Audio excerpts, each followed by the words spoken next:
Hey guys welcome it's me Kunal from being commerce. So guys सबसे पहले तो मैं अपना इंट्रोडक्शन देता हूँ। मेरा नाम है कुणाल, ठीक। और मैं बाय प्रोफेशन एक एंटरप्रेन्योर भी हूँ और एक टीचर भी हूँ, और भी बहुत ज़्यादा कुछ है, आपको धीरे धीरे सब पता चल जाएगा। सो गाइस मैं सबसे पहले आपको एक चीज़ ये बता दूँ कि गाइस आप सभी क्लास 11th में हो, आए हो, नए हो कॉमर्स में। सो गाइस आपने दुनिया का सबसे अच्छा काम किया।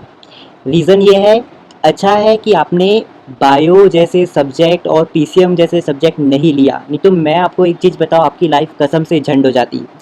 और पहली चीज़ गाइस, आपने कॉमर्स लिया, इसके लिए मोस्ट वेलकम। और आपने सबसे अच्छा काम किया कॉमर्स लेके, क्योंकि गाइस कॉमर्स काफ़ी इजी है और बहुत ज़्यादा नॉलेजेबल है। आपकी रियल लाइफ में भी आपको बहुत ज़्यादा काम आने वाला है। ओके, सो गाइस बिना टाइम वेस्ट किए, बिना ज़्यादा कुछ आपको बताए, हम फटाफट आपको बताते हैं कि आज का जो सबसे पहला चैप्टर है उसका नाम है nature and purpose of business. ये की चैप्टर 1 है और सबसे पहला चैप्टर है, ठीक। तो इस चैप्टर में गाइस मैं आपको बताऊं, आज हम पढ़ेंगे कि सबसे पहला बिजनेस क्या है, ठीक है। तो मैं सबसे पहले आपको तो बिजनेस की मीनिंग बताऊंगा कि बिजनेस है क्या, बिजनेस का क्या यूज़ होता है। तो देखो, इसके लिए आप देखोगे मैंने फ्यूचर में, मतलब आगे आपको मैं बताऊंगा, इसका एक एग्जाम्पल आपको दूंगा, आप देख सकते हो, इसकी मीनिंग दूंगा, आपको समझाऊंगा। साथ ही साथ गाइस मैं आपको बताऊंगा कि प्रॉफिट क्यों बिजनेस में ज़रूरी होता है, ह्यूमन एक्टिविटी एक्चुअली में होता क्या है, ठीक। और फिर मैं आपको ये भी बताऊंगा कि भाई बिजनेस, प्रोफेशन एंड एम्प्लॉयमेंट के बीच में ऐसा डिफरेंस भी क्या होता है। तो सारी चीज़ सीबीएसई के पॉइंट ऑफ व्यू है, तो ज़रूर देखिएगा। हम इसको पार्ट वाइज बनाएंगे। आज आप फर्स्ट पार्ट देखे हो, अगली पार्ट में इसके भी आगे वाले चैप्टर होंगे, तो सारी चीज़ यहाँ पे कवर होगी, ठीक है। तो ज़रूर शुरू से लेकर आखिरी तक हमारे साथ ज़रूर आप रहिएगा। गाइस लेक्चर में आगे बढ़ने से पहले, अगर आपने अभी तक हमारे चैनल बिंग कॉमर्स को सब्सक्राइब नहीं किया है तो कर लीजिए, और बेल आइकन को प्रेस कर दीजिए कि आपको हमारे चैनल की सारी नई नोटिफिकेशन मिलती रहे। और गाइस आप हमें इंस्टाग्राम में भी फॉलो कर सकते हो, जहाँ पे हमारे पास 17,000 प्लस फॉलोअर्स है। और आप हमें फेसबुक में भी फॉलो कर सकते हो, जहाँ पे हमारे पास 78,000 प्लस फॉलोअर्स है। और गाइस आप हमारी वेबसाइट में ज़रूर विजिट कीजिए, यहाँ पे आपको नोट्स, क्वेश्चन आंसर, कोर्सेज, बहुत सारी चीज़ मिल जाएगी। और यहाँ पे आप अपना कोर्स भी खुद का क्रिएट कर सकते हो और अर्निंग कर सकते हो। और गाइस हमारी कंपनी हमेशा प्रॉफिट का 25% एजुकेशनल वेलफेयर सोसाइटी को देती है, जहाँ पे हम जो भी बच्चे फीस नहीं दे सकते, स्कूल की कॉपी बुक्स नहीं खरीद सकते, हम उनको वो सारी चीज़ फ्री में देते हैं। तो गाइस इसलिए हमें सपोर्ट कीजिए और ज़्यादा से ज़्यादा लोगों को बिंग कॉमर्स शेयर कीजिए। तो चलिए अब हम आगे बढ़ते हैं लेक्चर की ओर। मैंने चैप्टर 1 लिखा है, ठीक है। उसके नीचे मैंने उसके चैप्टर का नाम लिखा है। फिर यहाँ पर टॉपिक्स है, उसके नीचे मैंने पूरे टॉपिक्स लिखा है। और मैं सबसे पहले बता देता हूँ कि जितने भी टॉपिक्स है वो पूरे टॉपिक्स है पूनम गांधी से मैंने रिफर किया है, ठीक है। सो अगर आप देखोगे, सो जो सबसे पहला टॉपिक जो है, व्हाट इज बिजनेस, मैंने लिखा है। ये जो टॉपिक है ना, ये मैंने एडिशनल में लिया है, ठीक है। ये टॉपिक जो है मैंने एडिशनल में लिया है, ये आपकी पूनम गांधी में नहीं मिलेगा। आपकी पूनम गांधी में आपको ह्यूमन एक्टिविटी से लेकर पूरा बिजनेस रिस्क तक आपको पूरे टॉपिक्स मिलेंगे, बट जो व्हाट इज बिजनेस है, इसको मैंने एडिशनल पे जोड़ा है। इसका मेरे पास बहुत रीजन है। इसको मैंने जब चैप्टर को एकदम देखा, मैंने भी पढ़ा, तो उसमें मेरे को लगा कि आप सबको ना जो फर्स्ट टॉपिक है वो मुझे एडिशनल पर पढ़ाना चाहिए, ठीक है। इसका भी बहुत रीजन है, क्योंकि अगर मैं आपको डायरेक्ट चैप्टर 1 से स्टार्ट करा दूं ह्यूमन एक्टिविटी से, तो वो एक तरीके से, मतलब जैसे मान लो कि जैसे कोई स्टेज है, ठीक है, उस स्टेज में मैंने किसी को बोला कि भाई तू आ और तू आके गिटार बजा, ठीक। वहां पर एकदम थाउजेंड्स ऑफ स्पेक्टेटर्स है, सब बहुत भीड़ भाड़ पब्लिक है वहां पर। और मैंने उस लड़के को बोल दिया भाई तू आ और यहाँ पर गिटार बजा। और वो जिस पर्सन को मैंने बुलाया ना, उसको बिल्कुल भी नहीं आता गिटार का A to Z। सो उसके लिए, वो अगर गिटार बजाने आएगा, ठीक है, सो उसको कितनी प्रॉब्लम फेस होगी। मतलब वो बजा तो लेगा, बट वो जो भी बजाएगा उसका कोई मतलब मीनिंग नहीं रहेगा, ठीक है, एकदम कोई सेंस नहीं बनेगी, क्योंकि उस पर्सन को आता ही नहीं। सो ऐसी में अगर बिजनेस में आपको डायरेक्ट ह्यूमन एक्टिविटी से पढ़ा दूंगा, तो आप इसको समझ में नहीं आएगा कि भाई ये बिजनेस में पढ़ रहे, बस आप पढ़ते ही जाएंगे। इसके लिए बिजनेस का चैप्टर, अपन बिजनेस पढ़ रहे हैं, सो भाई सबसे पहले पता तो रहना चाहिए ना कि अपन बिजनेस पढ़ रहे हैं। तो इसके लिए मैंने जो फर्स्ट टॉपिक है वो एडिशनल में जोड़ा है। सो जो फर्स्ट टॉपिक है ना, उसमें क्या रहेगी, उसमें मैंने आपको एकदम स्टोरी से समझाया है, ठीक है, कि एकदम प्यारी सी स्टोरी है जो आप सबको अच्छे से देखनी है। और वो जो स्टोरी मैं बताऊंगा, वो पूरे टॉपिक्स और जितने भी आगे चैप्टर्स पढ़ेंगे, वो इस टॉपिक्स, मतलब जो स्टोरी है बताऊंगा मैं आपको, वो स्टोरीज पर ही डिपेंड रहेगी, ठीक है। सो आपको एकदम अच्छे से स्टोरी को समझना है। तो चलिए आइए हम स्टोरी पढ़ते हैं। सो चलिए आइए हम लोग स्टोरी देखते हैं। बहुत प्यारी सी स्टोरी, आपको एकदम अच्छे से उसको देखनी है। फॉर एग्जाम्पल मैंने यहाँ पर एक कैरेक्टर लिया है, ठीक है। कैरेक्टर ये एग्जाम्पल की ओर पे है। यहाँ पर एक मैंने पर्सन लिया, रामलाल, ठीक है, रामलाल। ये एक बिजनेस के ओनर है, ठीक है, ये बिजनेस के मालिक हैं, इनका बहुत बड़ा बिजनेस है, ये इनका बिजनेस है, ठीक है।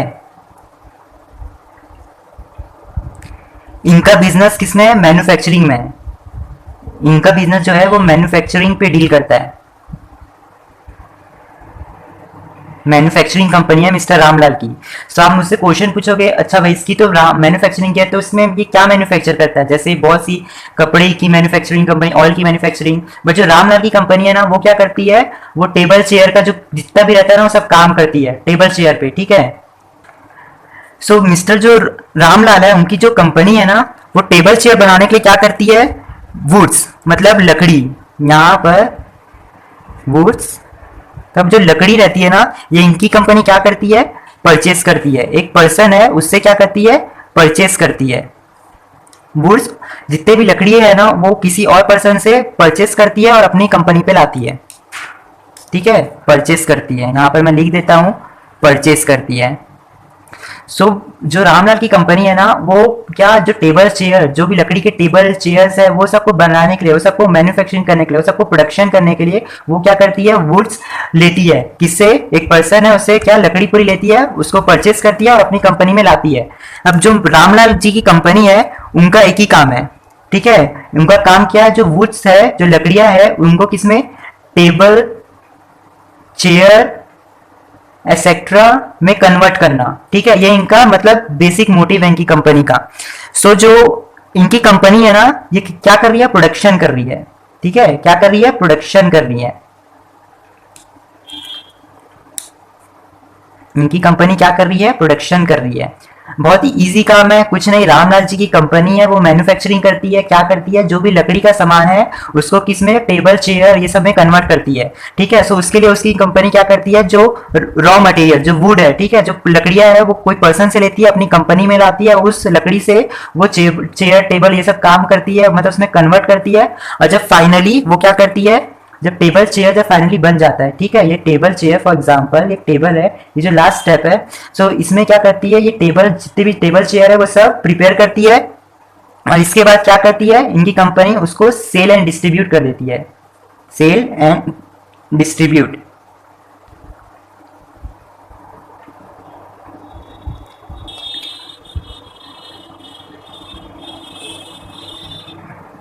ठीक है, बहुत इजी काम है। मिस्टर रामलाल जी हैं, वो ओनर है कंपनी के। उनकी कंपनी क्या करती है, लकड़ी लाती है अपने इसमें, उस लकड़ी की हेल्प से वो क्या करती है, टेबल चेयर में उसको कन्वर्ट करती है, और फाइनली जब टेबल प्रिपेयर हो जाता है तो उसको क्या करती है, सेल और डिस्ट्रीब्यूट कर देती है। किसको करती है, कंज्यूमर्स को, हम लोगों को क्या करती है, उनकी कंपनी डिस्ट्रीब्यूट करती है। सो ये होता है बिजनेस। अब जैसे मैं आपसे पूछूं कि बिजनेस क्या होता है, ठीक है, मैं आपसे पूछूं कि बिजनेस क्या होता है, सो बिजनेस की अगर मीनिंग में जाएंगे, सो बिजनेस क्या है, business is an economic activity which involves in production, purchase और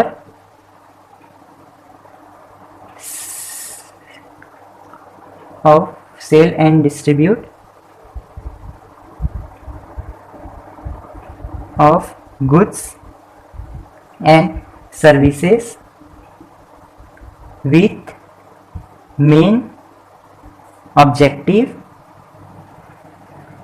of earning profit। ठीक है। सो जो अब इसकी जो मीनिंग है, ये क्या है, बिजनेस की मीनिंग है, ठीक है। ये जो मैंने लिखी है यहाँ पर बिजनेस की मीनिंग है। अगर आप इस बिजनेस की मीनिंग को देखोगे ना, सो आपको जो मैंने अभी स्टोरी बताई है, ये पूरी चीज इस मीनिंग में आ जाएगी, ठीक है। जैसे क्या, बिजनेस क्या है, एक इकोनॉमिक एक्टिविटी है जहां पर प्रोडक्शन, अब जो रामलाल की जो कंपनी है वो भी क्या कर रही है, प्रोडक्शन कर रही है, ठीक है। परचेस, जो रामलाल की कंपनी है वो जो प्रोडक्शन करने के लिए क्या करती है, वो पहले लकड़ी परचेस करती है, ठीक है, जो यहाँ पर भी हम लोग ने यूज कर दिया है, purchase and sale and distribute. उसके बाद क्या, जो sale and distribute of goods and services, अब क्या कर रही है मिस्टर रामलाल की कंपनी, जब पूरा बन जाता है तो जो फाइनल जो टेबल चेयर जो भी है, वो जो फाइनल गुड्स है, ठीक है, ये फाइनल गुड्स क्या करती है, वो डिस्ट्रीब्यूट करती है, ठीक है। सेल और डिस्ट्रीब्यूट करती है किसको, कंज्यूमर्स को, ठीक है।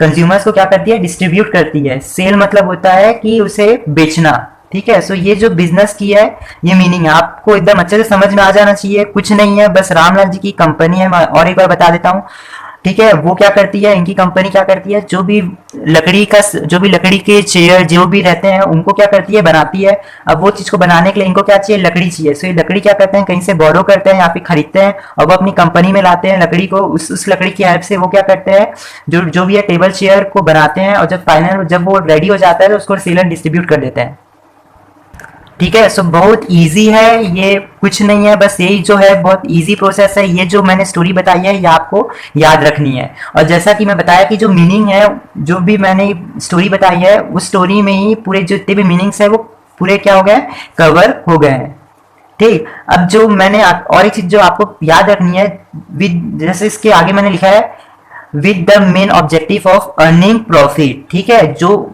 अब ये जितना भी प्रोसेस कर रहा है रामलाल की जितनी भी कंपनी है, ठीक है, वो क्या कर रही है, ये जितना भी काम कर रही है वो करती क्यों है, ठीक है। वो इसलिए करती है कि उनको प्रॉफिट मिल पाए। क्या मिल पाए, ये जितना भी प्रोसेस यहाँ पर आपने सीखा है, ठीक है, ये रामलाल की कंपनी क्यों कर पा रही है, मतलब क्यों कर रही है, कि उनको प्रॉफिट मिल पाए, ठीक है, प्रॉफिट।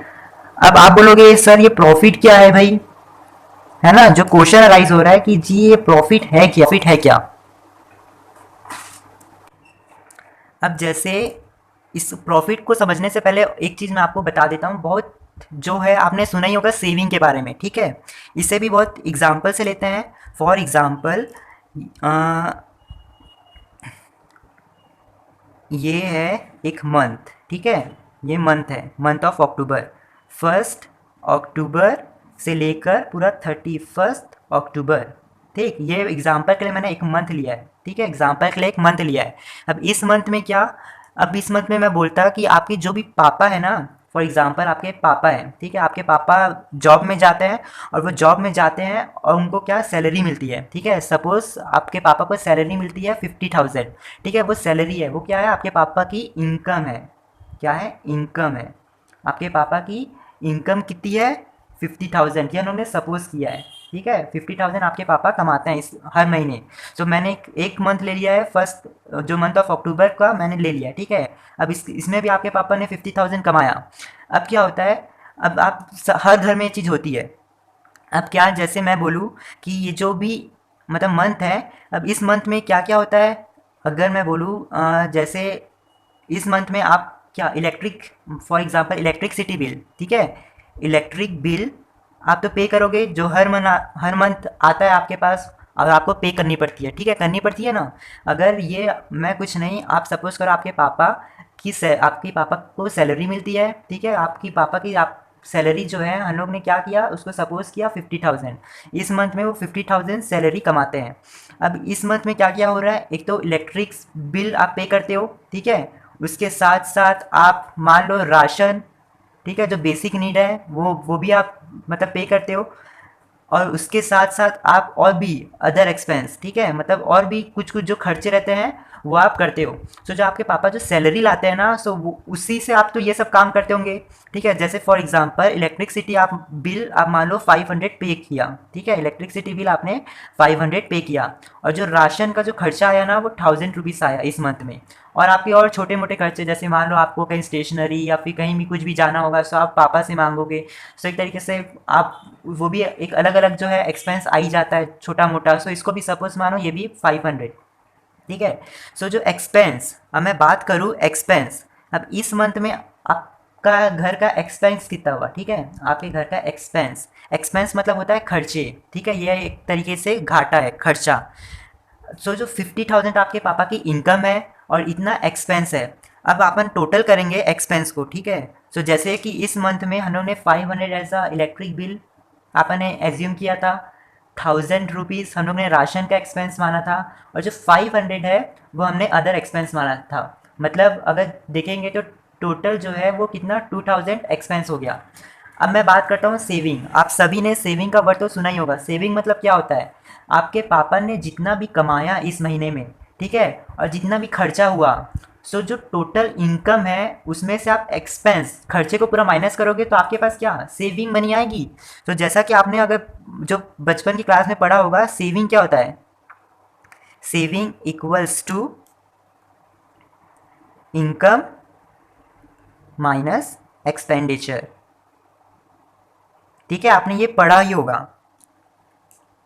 ये बहुत बेसिक फॉर्मूला जो है ये है, saving equals to income minus expenditure. अब इस महीने की अगर मैं बात करूँ तो आपके पापा ने कितना कमाया, 50,000 कमाया, जो आपा ने एज्यूम किया था। ठीक है, आपा ने एज्यूम कितना किया था, आपके पापा ने 50,000 कमाया। अब उसके साथ साथ इस महीने में कितना 2,000 का आपको खर्चा भी हो गया, तो कितना रुपीज़ बाकी रहा, 48,000 रुपीज़ आपके पास रहेगा एज अ सेविंग मनी। सो ये सेविंग मनी आपके पापा कहीं बैंक में भी डाल सकते हैं या फिर मान लो कहीं और जगह भी खर्चा कर सकते हैं, ये आपके ऊपर है क्योंकि आपकी सेविंग मनी, आप इसके साथ जो भी करना है आप कर सकते हो। ठीक है, तो ये वाला जो केस है ना, ये सेम केस क्या बिजनेस में भी अप्लाई होता है। ठीक है, सो पर बिजनेस में क्या रहता है, जैसे मैं फिर से एक एग्जांपल लेता हूँ, जैसे ये है बिजनेस। ठीक है, जैसे इसमें क्या था, हर मंथ आपके पापा को हर मंथ सैलरी मिलती है ना, हर मंथ आपके पापा को सैलरी मिलती है। ठीक है, जिनको आपने इनकम नाम दिया। ठीक, और वैसी बिजनेस की क्या रहती है, बिजनेस की भी एक तरीके से इनकम रहती है। ठीक है, वो क्या, वो बिजनेस की पूरी साल भर की आती है। जैसे इसमें आपने हर महीने अपन का जो सेविंग रहता है, वैसे बिजनेस का क्या रहता है, हर साल रहता है। फॉर एग्जाम्पल जैसे मैंने ले लिया 31 मार्च। ठीक है, 31 मार्च 2013 से लेकर 1 अप्रैल 2014। ठीक है, सो इसमें क्या पूरा एक साल का गैप है। ठीक, अब इस साल के इसमें भी जैसे जो ऊपर वाले आपने केस पढ़ा उसमें हर मंथ होता था, बट जो बिजनेस के केस में ये हर ईयर होता है। ठीक है, सो जैसे यहाँ पर मैंने अक्टूबर का मंथ लिया था, वैसे यहाँ पर मैंने पूरा एक साल का मंथ लिया है, मतलब एक साल पूरा लिया है। अब इस साल में क्या होता है, बिजनेस क्या करता है, रेवेन्यू कमाता है। ठीक है, अगर सपोज करो कि मैं बोलता कि बिजनेस 31 मार्च, ठीक है, से पूरा लेकर इतना 1 अप्रैल तक बिजनेस ने कितना 1 लाख जनरेट किया, क्या रेवेन्यू, 1 लाख रेवेन्यू जनरेट किया। अब भाई आप पूछोगे सर ये रेवेन्यू क्या है, तो जो रेवेन्यू होता है ना वो क्या होता है, इनकम होती है। बिजनेस के वर्ल्ड में उसको रेवेन्यू नाम दे गया है। ठीक है, मतलब जो इनकम है, जैसे ऊपर वाले केस में उसमें आपने इनकम सैलरी, बट जो बिजनेस की जो सैलरी रहती है ना उसको क्या बोलते हैं, रेवेन्यू बोलते हैं। जो बिजनेस क्या करती है, पूरे साल भर में कमाती है। ठीक, जैसे ऊपर वाले केस में आपके पापा पूरे मंथ में कितना कमा रहे थे, 50,000 सैलरी कमा रहे थे, वैसे बिजनेस क्या करता है, हर एक साल पे रेवेन्यू कमाता है। ठीक है, सो हर साल पे एक अमाउंट कमाता है, सो उस अमाउंट को क्या बोलते हैं, रेवेन्यू बोलते हैं। और वैसे ही बिजनेस के भी अलग अलग एक्सपेंस होती है। ठीक है, जैसे बिजनेस को क्या करना पड़ता है, कभी टैक्स पे करना पड़ता है। ठीक है, वैसे ही बिजनेस को अपने एम्प्लॉयज़ को क्या करना पड़ता है, सैलरी देना पड़ता है। वैसे ही अपने वैसे ही बिजनेस को क्या करना पड़ता है, कभी कभी उनका इलेक्ट्रिक भी बिल बिजनेस को भी पे करना पड़ता है अपनी कंपनी का। उसके साथ साथ अदर एक्सपेंसेस और भी जैसे छोटे मोटे खर्चे, कॉपी बुक का, ये सब का छोटा मोटा जो खर्चा है उसको अदर एक्सपेंसेस में आपने डाल दिया। सो एक तरीके से अगर देखेंगे, सो इसमें क्या, अगर मान लो कि बिजनेस 5,000 रुपीज़ टैक्स भरता है। ठीक है, फिर इसमें 2,000 रुपीज़ क्या करता है, वो सैलरी देता है पूरे एम्प्लॉयज़ को। और जो इलेक्ट्रिक बिल पर पे करता है वो 1,000 पे करता है। और जो अदर एक्सपेंस है वो कितना, 2,000 अदर एक्सपेंस जो है रहता है। सो अगर बिजनेस का भी एक्सपेंस अगर अपन निकालेंगे, ठीक है, बिजनेस का भी अगर अपन एक्सपेंस निकालेंगे, सो बिजनेस का एक्सपेंस अगर टोटल करेंगे तो क्या 5,000, ठीक है, 2,000, 1,000 और ये 2,000। ठीक है, आएगा। अगर इसको अपन प्लस करेंगे 2, 3, 4, तो क्या 10,000 बिजनेस का एक्सपेंस आ गया। जैसे ऊपर वाले केस में क्या बिजनेस का जो एक्सपेंस था वो कितना 2,000 था, वैसे सेम केस मतलब जो आपके पापा ने सैलरी उस मंथ की जितना भी एक्सपेंस आया 2,000 था, वैसे बिजनेस में क्या पूरे साल भर का कितना 10,000 एक्सपेंस आ गया। सो अब बिजनेस का जो प्रॉफिट, ठीक है, आपने पीछे क्या क्वेश्चन अराइज हुआ था कि प्रॉफिट क्या होता है। ठीक है। जैसे कि आप ऊपर वाले केस में क्या था, सेविंग, आप जैसे सेविंग करते हो, ठीक है, क्या करते हो सेविंग में, जो पूरा जो आपने मंथ में कमाया और उसके उस मंथ में जितने भी खर्चे को आप जब सब्ट्रैक्ट करोगे, उसका डिफरेंस निकालोगे तो आपकी सेविंग आएगी। सो वैसे ही सेम क्या होता है बिजनेस के भी केस में होता है। बिजनेस क्या करता है, बिजनेस जितना भी ईयर में, साल भर में जितना भी रेवेन्यू, मतलब जितना भी इनकम जनरेट करता है, उसमें से जब वो पूरे एक्सपेंस को क्या करता है, जब पूरे एक्सपेंस को वो सब्ट्रैक्ट करता है तो उसको प्रॉफिट मिलता है। ठीक है, उसको क्या मिलता है, प्रॉफिट मिलता है। जैसे यहाँ पर profit equals to revenue minus expense होता है। ठीक है,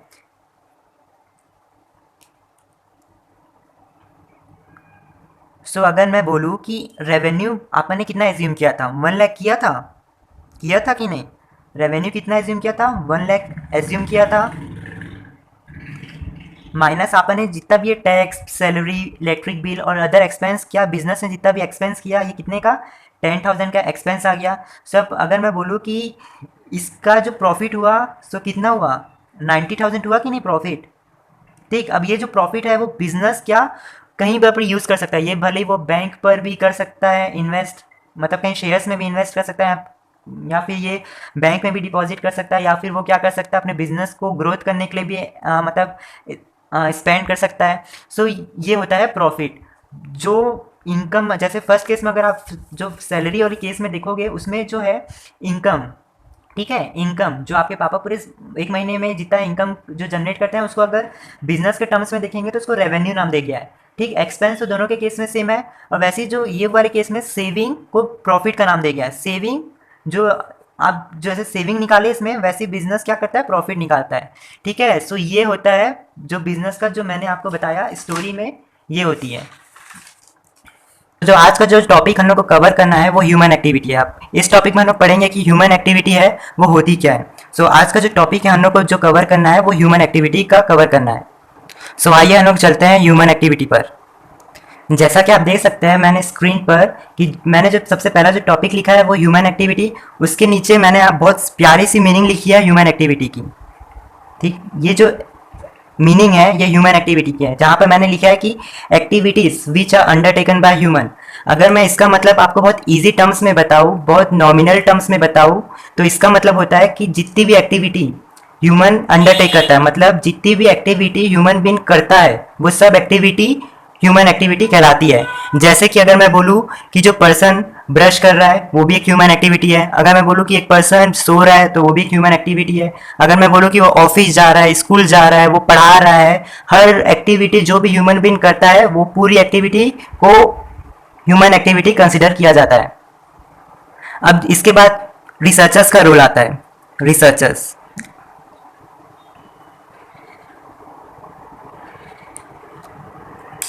सो जो रिसर्चर्स होते हैं ना, उनका बेसिकली काम क्या रहता है, कोई भी नई चीज़ों के बारे में पता लगाना, उसकी डिस्कवरी करना। सो वैसे ही रिसर्चर्स ने क्या किया, ह्यूमन एक्टिविटीज़ की रिसर्च की, तो उन लोगों को पता चला कि जो ह्यूमन एक्टिविटी है ना वो 2 टाइप्स की होती है, इकोनॉमिक और नॉन इकोनॉमिक। रिसर्चर्स ने जब पता लगाया कि ह्यूमन एक्टिविटी कितने टाइप्स की होती है, तो उनको पता चला कि जितनी भी एक्टिविटी ह्यूमन बीइंग करता है वो 2 प्रकार की होती है, एक होती है इकोनॉमिक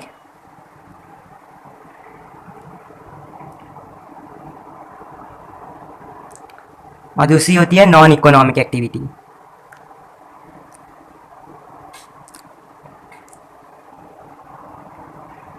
अब क्वेश्चन आ जाएगा कि जो भाई ये इकोनॉमिक और नॉन इकोनॉमिक एक्टिविटी होती क्या है। इसका भी बहुत इजी मतलब है, बहुत मतलब कोई एकदम हार्ड मतलब नहीं है। अगर मैं आपको एकदम इजी टर्म्स में बताऊं तो इकोनॉमिक एक्टिविटी वो एक्टिविटी होती है जहां पर आपको हमेशा एंड रिजल्ट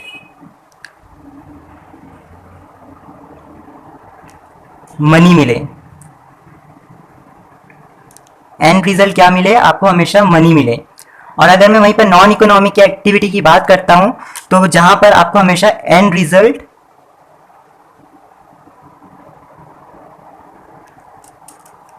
पर्सनल सेटिस्फेक्शन मिले।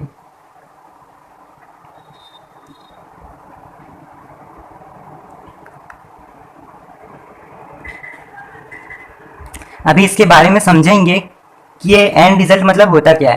अगर जैसे मैं बोलूँ कि पर्सन है वो ऑफिस जाता है, ठीक है, सो ऑफिस जाता है तो उसको आखिरी में एक पेमेंट मिलती है, एक तरीके से सैलरी मिलती है। सो वो क्या है, एंड रिजल्ट क्या, आप एक एक्टिविटी की है, मतलब ऑफिस में गए, आप वहां गए और उसके मंथ एंड में आपको क्या मिलेगी, मनी मिलेगी। एंड रिजल्ट क्या मिलेगा, मनी मिलेगा। अगर वहीं पर मैं बोलूँ कि आप टेम्पल जाते हो, आप टेम्पल जाते हो तो वहां पर आपको मनी थोड़ी मिलेगी, बस आप टेम्पल इसलिए जाते हो क्योंकि आपको पर्सनल सेटिस्फेक्शन मिलता है। इससे और इजी, मतलब इजी टर्म्स में पढ़ेंगे, अगर मैं आपको इसको और अच्छे एग्जाम्पल से बताऊंगा तो आपको और इजीली समझ में आएगा। तो चलिए अपन एग्जाम्पल से समझते हैं। एग्जाम्पल में मैं एक टीचर को लेता हूं, ठीक है, एक टीचर।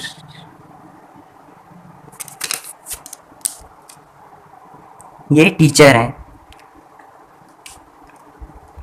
इसमें मैं 2 केस लेता हूं, केस 1, केस 2। मैं अगर बोलूं कि जो टीचर है वो क्या करती है, स्कूल में पढ़ाती है। टीचर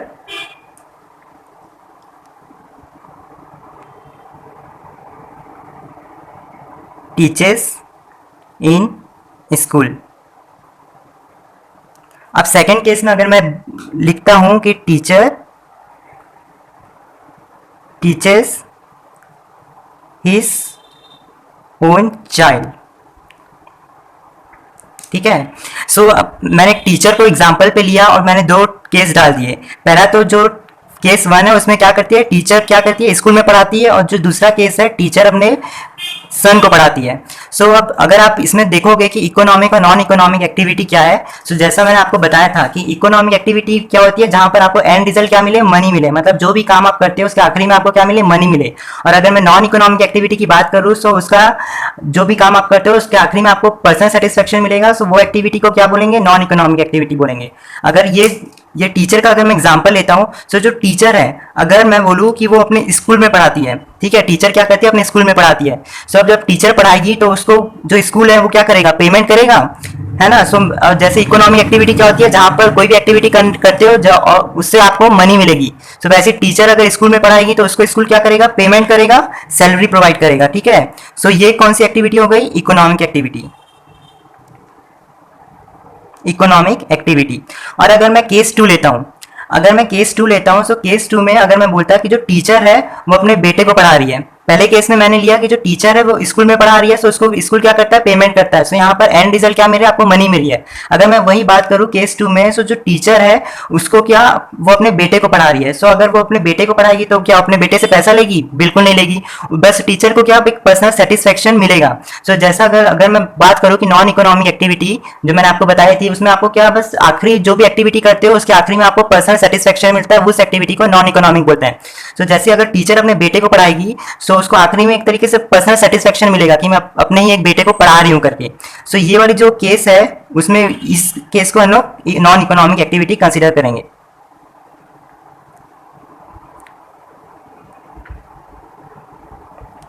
चलिए और एक एग्जांपल देखते हैं। सो जो सेकंड एग्जांपल है वो मैं एक डॉक्टर का लेता हूँ, ठीक है। आप देख सकते हैं एक डॉक्टर। अब मैं डॉक्टर की बात करूँ तो यहाँ पर मैंने भी डॉक्टर के 2 केस लिए हैं। पहले केस में कि जो डॉक्टर है वो क्या करता है, अपने पेशेंट्स को ठीक करता है, और दूसरे केस में मैंने ले लिया कि डॉक्टर है वो अपने बेटे को ठीक कर रहा है। सो इसमें मैंने 2 केस ले लिए हैं। अगर मैं बात करता हूँ डॉक्टर, मतलब फर्स्ट केस की, तो डॉक्टर क्या करता है, पेशेंट्स को ठीक करता है। सो अगर मैं इसमें बात करूँ तो जो डॉक्टर है वो जब ट्रीट करेगा अपने पेशेंट्स की, जब मतलब उनको ट्रीट करेगा, मतलब उनका चेकअप करेगा, सो उसके बदले में वो क्या लेगा, एक फीस लेगा, ठीक है। उसके रिटर्न्स में डॉक्टर क्या चार्ज करेगा, फीस चार्ज करेगा। सो ये हो गई इकोनॉमिक एक्टिविटी, क्योंकि इकोनॉमिक एक्टिविटी क्या बोलती है कि जो भी आप एक्टिविटी करते हो उसके आखिरी में जो भी एक्टिविटी, मतलब जो भी रिजल्ट आएगा उसमें आपको मनी मिलेगी। सो जहां पर अगर एंड रिजल्ट मनी होगी तो वो इकोनॉमिक एक्टिविटी हो गई। सो अगर ये वाली केस की बात करूंगा तो जो डॉक्टर है वो पेशेंट की ट्रीटमेंट करता है और उसके आखिरी में उसको रिजल्ट में क्या मिलता है, पैसा मिलता है। सो ये इकोनॉमिक एक्टिविटी हो गई। और अगर मैं केस 2 की बात करूं, अगर मैं वही बोलूं कि एक बार डॉक्टर का जो बेटा है, ठीक है, डॉक्टर का जो सन है वो बीमार पड़ गया, सिक पड़ गया। सो अब अगर डॉक्टर, ये केस में बात करूंगा तो डॉक्टर क्या अपने बेटे से पैसा वैसा लेगा, नहीं लेगा, बस उसको एक तरीके की पर्सनल सेटिस्फेक्शन मिलेगी कि मैं अपने बेटे को ट्रीट कर रहा हूँ। सो ये वाली जो एक्टिविटी है इसे नॉन इकोनॉमिक एक्टिविटी कंसिडर किया जाएगा।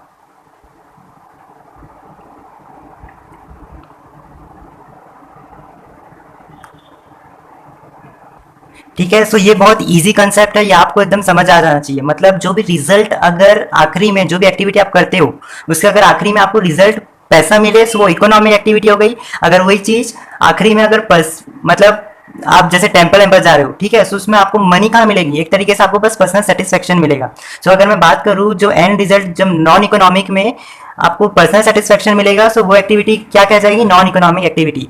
अब इसके बेस पे एग्जाम्स में बहुत एक दो क्वेश्चंस पूछते हैं, जैसे कि ये, ठीक है, ये जैसे मैंने क्वेश्चन लिखा है कि क्वेश्चन नंबर 1, इसमें बोला है कि give an example of an activity which is economic in one sense and non economic in other sense. इसमें बोला है कि आप ऐसा एग्जांपल दो कि जिसमें वो एक्टिविटी इकोनॉमिक भी है और वो एक्टिविटी नॉन इकोनॉमिक भी है। सो अगर आप इसके आंसर में देखोगे, When a doctor treats his patient in his clinic or hospital, it is an economic activity। जैसे कि मैंने बताया कि जब डॉक्टर पेशेंट को जब ट्रीट करता है तो उसके बदले में उनसे क्या मांगता है, फीस चार्ज करता है, ठीक है। सो वहां पर क्या हो रहा है, मनी आ रही है, एंड रिजल्ट क्या हो रहा है, मनी आ रही है। सो ये कौन सी एक्टिविटी हो गई, इकोनॉमिक एक्टिविटी हो गई। अब इसके आगे अगर बात करेंगे यहाँ पर सेकेंड केस की, whereas when the same doctor treats his own son at home it becomes a non economic activity। अगर मैं बात, जैसे कि मैंने आपको बताया था कि अगर डॉक्टर अपने अगर बेटे को करेगा तो उसे पैसा से थोड़ी चार्ज करेगा, उसको बस एक तरीके की पर्सनल सेटिस्फेक्शन मिलेगी। सो ये हुआ है पूरा ह्यूमन एक्टिविटी, ठीक है। ह्यूमन एक्टिविटी किसमें, 2 टाइप्स में था, इकोनॉमिक और नॉन इकोनॉमिक। अब जो है इकोनॉमिक एक्टिविटीज के टाइप्स में आते हैं। सो जैसा आप स्क्रीन पर देख सकते हो, मैंने यहाँ पर टाइप्स ऑफ इकोनॉमिक एक्टिविटी लिखा है। सो जो टाइप्स ऑफ इकोनॉमिक एक्टिविटी होती है ना, वो सिर्फ 3 टाइप्स की होती है, बिजनेस, प्रोफेशन, एम्प्लॉयमेंट। बिजनेस के बारे में तो हम लोग ने पढ़ ही लिया था कि बिजनेस क्या है, इकोनॉमिक एक्टिविटी है which involves production, purchase and sale and distribute of goods and services with main motive of earning profit. जो बिजनेस भी होता है ना, उसको क्या होता है, आखिरी में हमेशा प्रॉफिट, ठीक है, मतलब वो उसका भी एम क्या होता है, हमेशा मनी अर्न करना, मतलब उसका भी वो चाहता है कि एंड रिजल्ट उसको क्या, मनी। सो मतलब यहाँ भी मनी मैटर इन्वॉल्व है, सो इसलिए इसको भी इकोनॉमिक एक्टिविटी कहा जाता है। जैसे मैंने एग्जांपल में लिखा है फिशिंग, माइनिंग, फार्मिंग एक्सेट्रा। अगर आप ये अगर नहीं जानते कि बिजनेस क्या है, तो इसको मैंने एकदम फर्स्ट पार्ट जो है पार्ट 1 पर इसे डिस्कस किया है, ठीक है। जो जिसको नहीं पता है वो मेरे फर्स्ट पार्ट का जो वीडियो है उस पर जाकर देख सकता है। सो अगर प्रोफेशन और एम्प्लॉयमेंट, ये नया टॉपिक है। अब प्रोफेशन क्या होता है, प्रोफेशन जैसे मीनिंग में मैंने क्या लिखा है कि profession is a type of job that requires advance education और ट्रेनिंग, ठीक है। अगर मैं बात करूं डॉक्टर्स, लॉयर्स, तो ये सब क्या है, प्रोफेशनल्स है, ठीक है। अगर मैं बोल दूं कि 12th के बाद अगर मैं कोई बोल दूं कि भाई तू क्लिनिक चालू, कोई भी एक बच्चा है उसको उठा के बोल दिया बेटा ले तो क्लिनिक चालू कर दे, क्या वो कर पाएगा, नहीं कर पाएगा। क्योंकि जो डॉक्टर्स रहते हैं, लॉयर्स रहते हैं, इनका क्या रहता है, ये पहले अच्छे से पढ़ते हैं, अच्छे कॉलेज जाते हैं, उसके बाद इनको ट्रेनिंग देते हैं उस चीज को। जैसे अगर मान लो मैं डॉक्टर्स की बात करता हूँ, अगर डॉक्टर्स, तो आजकल क्या कर रही है गवर्नमेंट, डॉक्टर्स के लिए, जो डॉक्टर की ट्रेनिंग के लिए वो क्या करती है, जो भी डॉक्टर्स रहते हैं उनको क्या करती है, गांव पर भेज देती है, विलेज में भेज देती है। इसके टू एडवांटेज है। पहला एडवांटेज ये है कि जो भी डॉक्टर है वहां जा रहा है, सो एक तरीके से उसको ट्रेनिंग मिल रही है, ठीक है। और जो अगर मैं बात सेकेंड एडवांटेज की बात करूं, सो अगर डॉक्टर्स जो होते हैं, सो वो क्या करते हैं, एक तरीके से ट्रेनिंग तो कर रहे हैं, सो जितने भी विलेज के पीपल है उनको क्या मिलती है, एक तरीके से फ्री में मतलब ट्रीटमेंट हो जाती है। सो जो डॉक्टर है, सो वो क्या है, प्रोफेशनल्स है, जहां पर उनको एकदम एडवांस एजुकेशन और ट्रेनिंग की जरूरत होती है।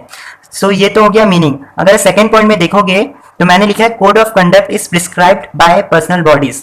अब जैसे मैं बताऊं कि जो हमारा कॉन्स्टिट्यूशन है, ठीक है, आफ्टर इंडिपेंडेंस एक B.R. आम्बेडकर जी हैं, वो क्या किए थे, जो भी हमारा कॉन्स्टिट्यूशन, उन्होंने भी कोड ऑफ कंडक्ट बनाया था हमारे कॉन्स्टिट्यूशन के लिए। वहां पर क्या था, हमारे इस कंट्री के पूरे ऑब्जेक्टिव्स लिखे थे। सो वो जो ऑब्जेक्टिव्स, जो वो कोड ऑफ कंडक्ट लिखे थे, वो भी हम भी अभी तक भी फॉलो करते आ रहे हैं। सो वैसे ही जो कोड ऑफ कंडक्ट रहता है ना, जितना भी, अगर मैं डॉक्टर्स की बात करूँ, लॉयर्स की बात करूँ, सो इनका जो कोड ऑफ कंडक्ट रहता है ना, पहले से ही डिसाइड रहता है किसके, प्रोफेशनल बॉडी से, जो उनको भी पूरी फॉलो करनी पड़ती है। अब मैं एम्प्लॉयमेंट की बात करूँ, सो एम्प्लॉयमेंट क्या है, employment is an activity which an individual works regularly for another person and gets payment in return।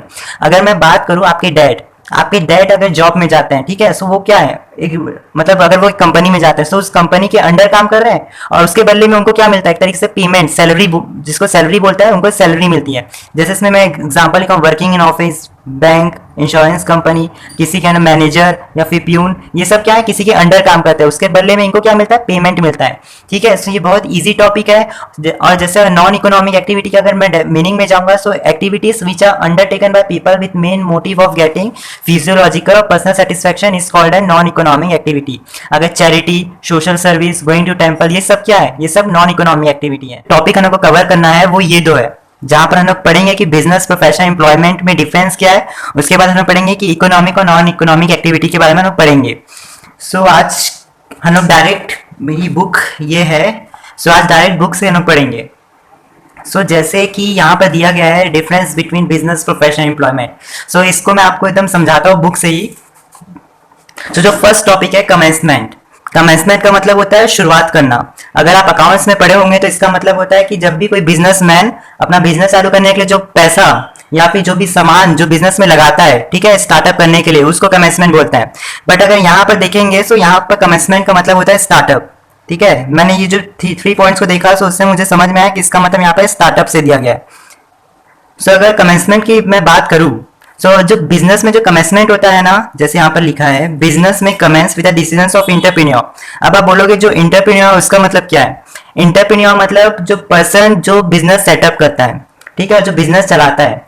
जैसे कि मैं बात करूँ एग्जांपल देके, बिल गेट्स, ठीक है, बेस्ट एग्जांपल बिल गेट्स, ठीक है, वो आप सभी जानते होंगे कौन है बिल गेट्स। सो जो बिल गेट्स हैं वो क्या है, माइक्रोसॉफ्ट कॉर्पोरेशन के फाउंडर है, ठीक है, वो इंटरप्रेन्योर है क्योंकि वो बिजनेस को चालू किया था। वो जो पर्सन है वो बिजनेस को चालू किए थे, ठीक है, वो मतलब सेटअप किए से, तो वो एक इंटरप्रेन्योर है। ठीक है, वैसे अगर मैं बात करूँ कि हमारे धीरू भाई अंबानी जी की, ठीक है, वो सो उनका भी क्या है, वो रिलायंस कॉर्पोरेशन के क्या है, इंटरप्रेन्योर, उन्होंने बिजनेस सेटअप किया था। सो अगर ये वाले टॉपिक की बात करें, मतलब ये वाले जो पॉइंट की बात करें, सो बिजनेस में commences with the decisions of entrepreneur. Yes, but obvious, जब भी बिजनेस भी कुछ भी काम करेगा तो सबसे पहले इंटरप्रेन्योर जो है उनसे पूछेगा, उनसे सलाह लेगा, उसके बाद वो कुछ भी काम करेगा। सब प्रोफेशनल, प्रोफेशन में commences on the completion of a degree course and by getting a certificate for practice. जैसा अगर आप पिछली वाली में वीडियो देखे होंगे, सो मैंने आपको जो बताया था, जो प्रोफेशनल्स क्या रहते हैं, प्रोफेशनल्स को एकदम स्पेशल स्किल और ट्रेनिंग, उनको एक कोड ऑफ कंडक्ट जो रहता है वो फॉलो करना पड़ता है। कोई भी प्रोफेशनल्स बिना मतलब क्वालिफिकेशन या बिना कोई सर्टिफिकेट ऑफ प्रैक्टिस के मतलब आ नहीं सकता, ठीक है, मतलब वो कर नहीं सकता। जैसे प्रोफेशनल, अगर मैं डॉक्टर की बात करूं, अगर मैं उसको बोल दूं कि भाई तू क्लास 12 के बाद आ और तू किसी का भी ट्रीटमेंट कर दे, कहाँ कर पाएगा? अगर मैं जैसे, तो उससे पहले कॉलेज करना पड़ेगा, उसके बाद उससे ट्रेनिंग लेनी पड़ेगी, तब जाके उससे डॉक्टर की जो मेन डिग्री रहेगी वो जब कैपेबल हो जाएगा उसके लिए, तब उसको क्या, तब उसे मतलब वो कर सकता है, ठीक है, तब वो बिजनेस की जो मतलब पोजीशन है वो ले सकता है। अब employment commences on joining duty by entering into a service agreement.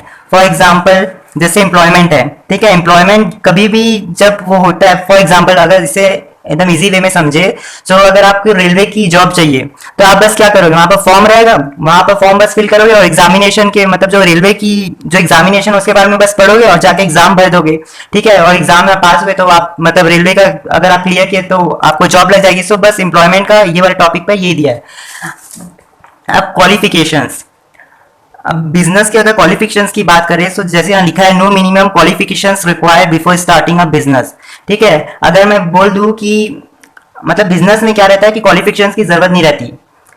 जैसे फॉर एग्जांपल मैं अगर बता दूं कि जो मिस्टर लैरी, ठीक है, जो सीईओ ऑफ ऑरेकल, बहुत बड़े मतलब ये भी एंटरप्रेन्योर है। सो इनको क्या था, ये कॉलेज नहीं पढ़े थे, मतलब या सेकंड या थर्ड ईयर में ये ड्रॉप आउट कर लिए थे।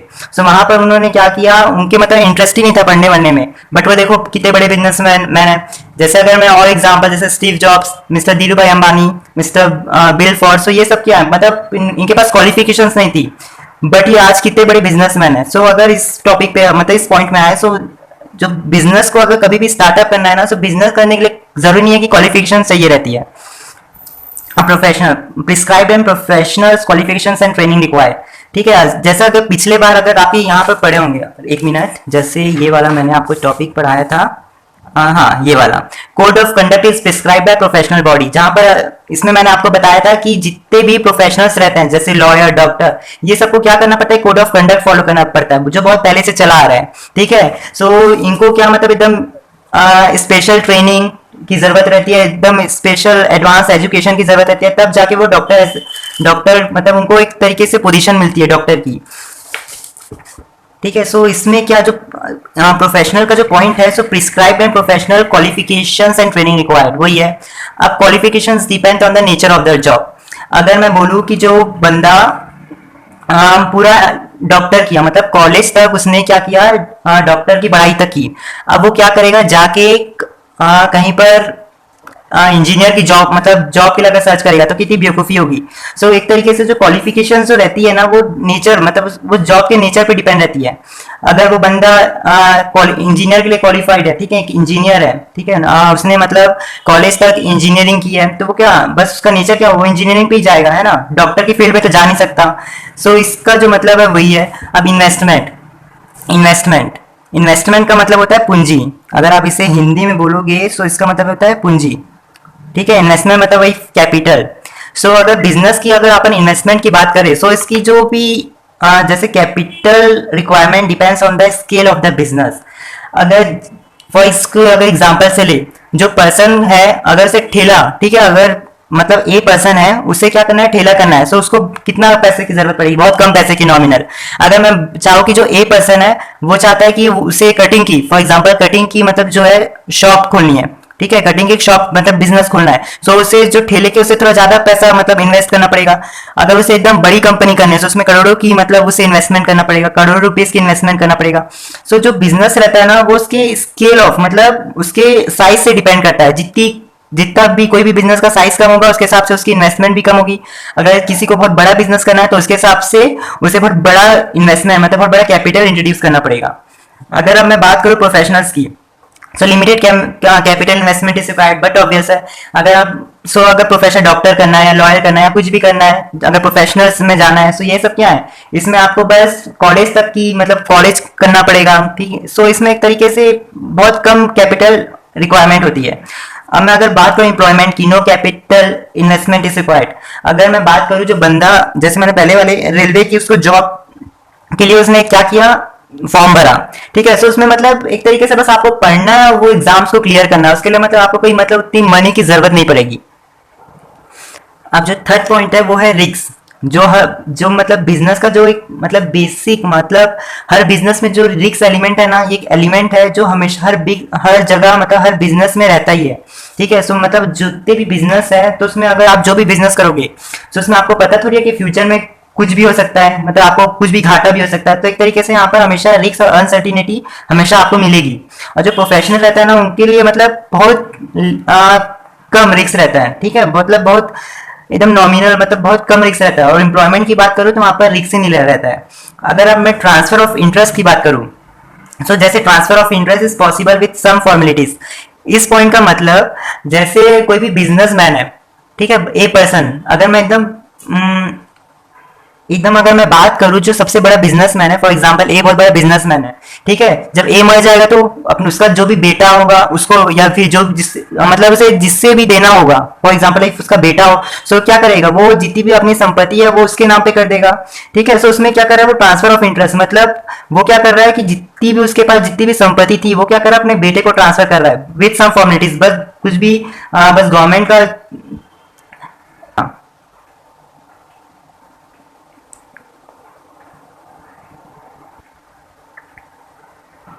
सो जैसे इस वाले पॉइंट में मैंने सबसे स्टोरी, अगर मैं अभी भी बोल रहा हूँ कि किसी ने भी मेरा फर्स्ट पार्ट जो है वीडियो का, मतलब जो फर्स्ट पार्ट मैंने बनाया, अगर उसे नहीं देखा होगा तो प्लीज मेरे आगे के लेक्चर्स मत पढ़ना, पहले फर्स्ट पार्ट देख लेना, उसके बाद ही पूरे लेक्चर्स को देखना। सो जैसे जो फर्स्ट पॉइंट है, इसमें it involves production, purchase and sale और exchange of goods and services. जैसे मैंने आपको हमेशा सबसे पहली स्टोरी में बताई थी, जो सबसे पहला वीडियो था, कि वो क्या कर, जो बिजनेस रहता है वो हमेशा क्या करता है, प्रोडक्शन भी करता है, परचेस भी करता है, सेल भी करता है गुड्स एंड सर्विसेज, उसे क्या बोलता है, उसे बिजनेस बोलते हैं। सो उसका नेचर है। अब मैं अगर प्रोफेशनल्स की बात करूं, so it involves rendering of personalised service of a specialised nature. अब इसमें अगर जो टर्मिनोलॉजी है वो बहुत हार्ड है। जैसे मैंने यहाँ पर लिखा है, रेंडरिंग का मतलब होता है देना, ठीक है, ऑफ पर्सनलाइज्ड सर्विस, मतलब जो भी चीज पर्सन के अंदर है। अगर इससे मैं बताऊं कि जो भी डॉक्टर है उसे पता रहता है कि भाई ट्रीटमेंट कैसे करना है। अगर कोई भी पेशेंट आ गया तो उसको पता रहता है कि अगर मान लो कोई भी पेशेंट आया, उसको क्या है, उल्टी हो रही है, तो डॉक्टर को क्या हमेशा से उसे पता रहेगा कि जो वॉमिटिंग के लिए उसे कौन सी दवाई देनी है, उसे मतलब उसका ट्रीटमेंट वो उसको आता ही होगा डॉक्टर को। सो इसलिए क्या करता है, वो क्या करता है, एक सर्विस प्रोवाइड करता है जो उसके पास है, जो डॉक्टर की जो उसका नेचर है, ठीक है, जो डॉक्टर का जो उसका नेचर है उसको पता है कि जो उसके पास है वो क्या करता है, उसे प्रोवाइड करता है। अब मैं एम्प्लॉयमेंट की बात करूँ, it involves performing the work as assigned by the employer. So जैसा एम्प्लॉयमेंट मतलब किसी के अंडर, जैसे मैं बिजनेसमैन हूँ, ठीक है, मेरे अंडर एम्प्लॉयज है, सो जो भी एम्प्लॉयज रहेंगे ना, उनको वही चीज फॉलो करनी पड़ेगी जो मैं उनको, जैसे मैं उनको बोलूंगा कि भाई तेरे को ये वाला काम करना है, तेरे को ये वाला काम करना है, सो उसको वही काम करना पड़ेगा। अब ये तीनों के बिना रिवॉर्ड होता है, ठीक है। रिवॉर्ड जैसा बिजनेस का क्या रहता है, बिजनेस के लिए रिवॉर्ड क्या है, प्रॉफिट, ठीक है, वो प्रॉफिट करे तो एक तरीके से उसका रिवॉर्ड है। अगर मैं प्रोफेशनल की बात करूं, जैसे डॉक्टर, उसका जब आप मतलब वो आपको जब ट्रीटमेंट दे देता है, उसके बदले में आपके उसे डॉक्टर को क्या देते हो, फीस देते हो, सो वो फीस क्या है, उसके लिए रिवॉर्ड है। अगर मैं आपको एम्प्लॉयमेंट की बात करूं, जैसे उनको सैलरी और वेजेस सब, मैं एम्प्लॉयज को जैसे सैलरी वेजेस ये सब मिलते हैं, वो उनके लिए क्या है, रिवॉर्ड है। सो इसमें कुछ नहीं है, जो difference between business profession employment है वो ये है। अब इसके आगे हमारा है इकोनॉमिक और नॉन इकोनॉमिक एक्टिविटी के बीच में डिफरेंस, आइए ये भी पढ़ लेते हैं। साइंस का जो फर्स्ट पॉइंट है वो मोटिव है। मोटिव मतलब क्या रहता है, ऑब्जेक्टिव, एम, ठीक है। तो जैसे इकोनॉमिक एक्टिविटी का क्या है, this activity are undertaken with an economic motive of earning money and the creation of wealth. इसका जो मतलब ये ऐसी एक्टिविटी है जहां पर हमेशा हमारा जो मेन मोटिव क्या रहता है, हमेशा मनी अर्न करना, ठीक है, मनी अर्न करना है, क्रिएशन ऑफ वेल्थ। अब जो क्रिएशन ऑफ वेल्थ का इसका मतलब, जब भी आप पैसा कमाते हो, ठीक है, तो आप हमेशा क्या चाहोगे कि आप नई नई चीजें खरीदे या प्रॉपर्टी खरीदे, तो एक तरीके से आप हमेशा अपना वेल्थ बढ़ाए। सो ये है क्रिएशन ऑफ वेल्थ का मतलब। अब मैं नॉन इकोनॉमी एक्टिविटी में आता हूँ। So this activities are undertaken with social physiological motive. अब जैसे मैं नॉन इकोनॉमी एक्टिविटी की बात करता हूँ, सो जिसमें हमेशा अपने को फिजियोलॉजिकल एक्टिविटी मतलब फिजियोलॉजिकल सेटिस्फेक्शन मिले, हमारा जो मेन मोटिव क्या रहता है, फिजियोलॉजिकल सेटिस्फेक्शन मिले। Expectation, money income is expected from this activity. अब जो इकोनॉमिक एक्टिविटी है, जैसे मैंने पिछले क्लास में भी, अगर प्लीज मैं आप सभी को बोल रहा हूँ, पिछली जितनी भी वीडियोस है वो सब देखते जाइए। हर कोई भी वीडियो आप डायरेक्ट जंप मत कीजिए, क्योंकि आपको कुछ समझ में नहीं आएगा। जैसे मैंने सिस्टमेटिक वे में लाइन बाय लाइन पढ़ाया हर टॉपिक्स, उसके साथ भी आप कवर करना, तभी आपको सब समझ में आएगा। जैसे अगर मैं इकोनॉमिक एक्टिविटी की बात करता, तो जो इकोनॉमिक एक्टिविटी क्या होती है, हमेशा इसका जो एक्टिविटी है वो हमेशा चाहती है कि उसे एंड रिजल्ट क्या मिले, मनी मिले। सो हमेशा उसकी एक्सपेक्टेशन क्या रहती है कि उसे हमेशा मनी मिले। अगर मैं नॉन इकोनॉमिक एक्टिविटी की बात करूँ, सो नॉन इकोनॉमिक एक्टिविटी मतलब जिसमें एंड रिजल्ट हमेशा आपको फिजियोलॉजिकल सेटिस्फेक्शन मिले। ये सब मैंने पिछली क्लास में बता दिया है। इसमें यहाँ पर जैसे एक्सपेक्टेशन का जो पॉइंट है, इसमें क्या दिया है, money income is not expected from this activity. यहाँ पर क्या फिजियोलॉजिकल सेटिस्फेक्शन चाहिए रहती है, यहाँ पर मनी नहीं। Purpose, the purpose of this activity is the creation of wealth, जो मैंने ऊपर बताया। मतलब आप कभी भी पैसा कमाते हो, ठीक है, तो आप हमेशा कभी आप घर में मतलब घर खरीदने के लिए बनाओगे, मतलब जो भी आपके पास इकोनॉमिक एक्टिविटी का क्या है, मतलब आपको हमेशा जो पैसा मिले, आप हमेशा यही चाहोगे कि आपको पैसा मिले। तो इसका पर्पस ही क्या रहता है, पैसे कमाने का। आप जब भी पैसा कमाओगे तो क्या खरीदोगे, घर खरीदोगे, मतलब अपना एसेट्स बढ़ाओगे। तो इसका मतलब यही है, क्रिएशन ऑफ वेल्थ। अब इसका पर्पस क्या है, the purpose of this activity is the creation of, मतलब the purpose of this activity is physiological satisfaction. Non economic activity का क्या रहता है, जो भी है मतलब उसका पर्पस क्या रहता है, फिजियोलॉजिकल सेटिस्फेक्शन पाना। अब इसका outcome, the outcome of this activity is the production of goods and services, ठीक है। जो बिजनेस मतलब जो भी इकोनॉमिक का रहता है, उसमें क्या रहता है, कुछ भी जिसको प्रोड्यूस करो और उसकी सर्विस दो। और नॉन इकोनॉमिक एक्टिविटी का इसमें क्या रहता है कि बस आपको एक मेंटल सेटिस्फेक्शन मिलना चाहिए। जैसे यहाँ पर अगर आप नेक्स्ट पॉइंट में जाओगे एग्जांपल्स में, तो इससे एग्जांपल दिया है बिजनेस, प्रोफेशन, एम्प्लॉयमेंट। और इसमें अगर जितने भी फैमिली ओरिएंटेड मतलब सोशल सर्विस, रिलीजियस या सोशल सर्विस, पेट्रियोटिक एक्टिविटी, मतलब ये भी एक तरीके से सेम सोशल सर्विस जैसी है। अब मैं इसके टाइप्स में आऊंगा, तो इसके टाइप्स में बिजनेस है, प्रोफेशन, एम्प्लॉयमेंट, ये जो एडिशनल पॉइंट्स मैंने जोड़े हैं। जो इकोनॉमिक की है वो कोई भी टाइप्स नहीं है। Risk, there is a risk, जो बिजनेस मतलब जो इकोनॉमिक है उसमें ऑलवेज रिस्क रहेगा, और जो नॉन इकोनॉमिक है उसमें रिस्क नहीं रहता। Thank you.